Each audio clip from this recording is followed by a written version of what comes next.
Protests erupting across Iran against the Ayatollah's regime as negotiations between the Middle Eastern nation and the U.S. are heating up. Let's go live now to Nate Foy in London for more. Hi, Nate. Hey, Todd, Carly, good morning. So this diplomatic back and forth continues this week with Steve Witkoff set to meet with Iran's foreign minister on Thursday in Geneva. But as these talks continue, the threat of American military force looms large. President Donald Trump last Friday said he'll make a decision in the next 10 days or so about whether or not to strike Iran. Meanwhile, Iran's foreign minister said over the weekend that the country will not cave to American pressure.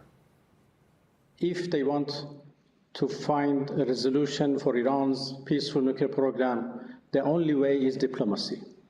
And we have proved this in the past, and I believe that still there is a good chance to have a diplomatic solution which is based on a win-win game. So there is no need for any military build-up, and military build-up cannot help it and cannot pressurize us.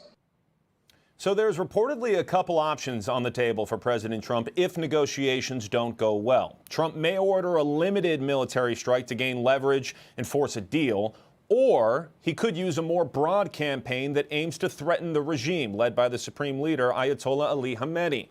The New York Times came out with this on Sunday, entitled, quote, Trump considers targeted strike against Iran followed by larger attack.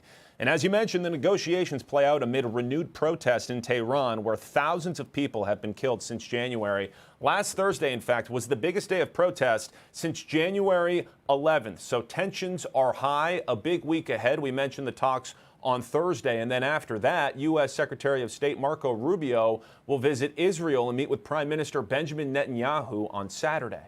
We'll send it back to you, Todd and Carly. All right, Nate Foy, live for us in London. Nate, thank you so much. Let's bring in former NSC Chief of Staff under President Trump, Alex Gray. Alex, thank you so much for joining us. So as Nate was just talking about, the president has a lot of options on the table when it comes to how to deal with Iran. Which option, in your opinion, would lead to the best possible outcome for the United States?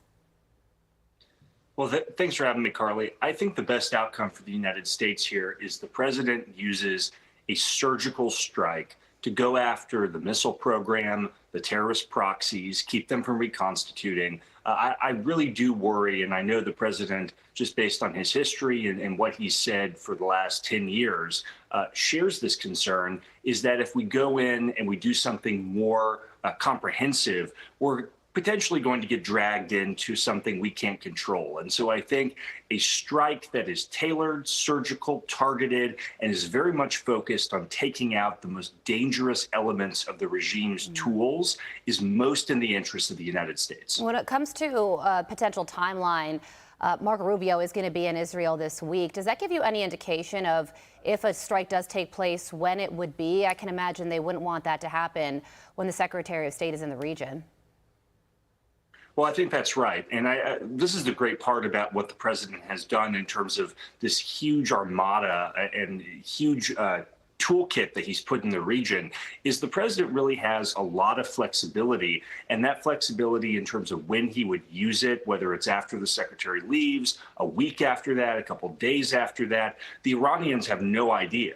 And it forces them, and particularly in these diplomatic negotiations, it forces them into a much weaker position tactically because they have no idea whether the president's going to strike at any given moment. And that certainly is a psychological impact on the leaders of Iran and a huge advantage in the United States' court.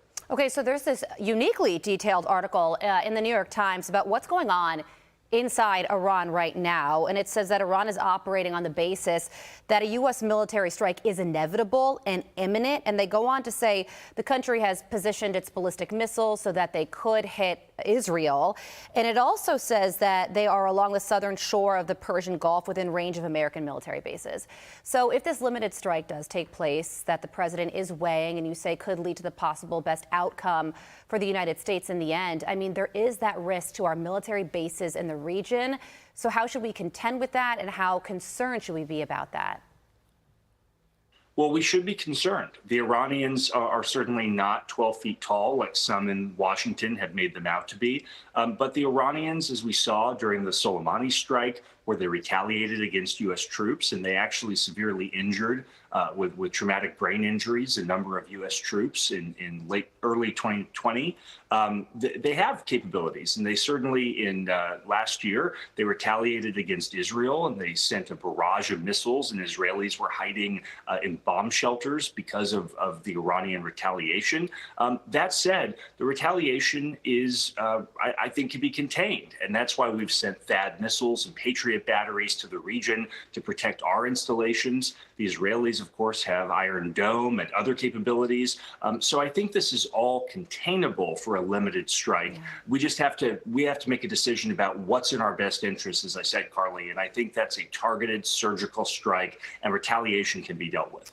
Yeah, and man, there's another round of protests taking place inside Iran right now, 40 days after, they have that 40-day mourning period. The number of deaths that took place in December and January, so that is taking place and proves that Iran isn't only fighting for, a potential military action from the United States and Israel, but their own political survival as well, which certainly factors into everything here.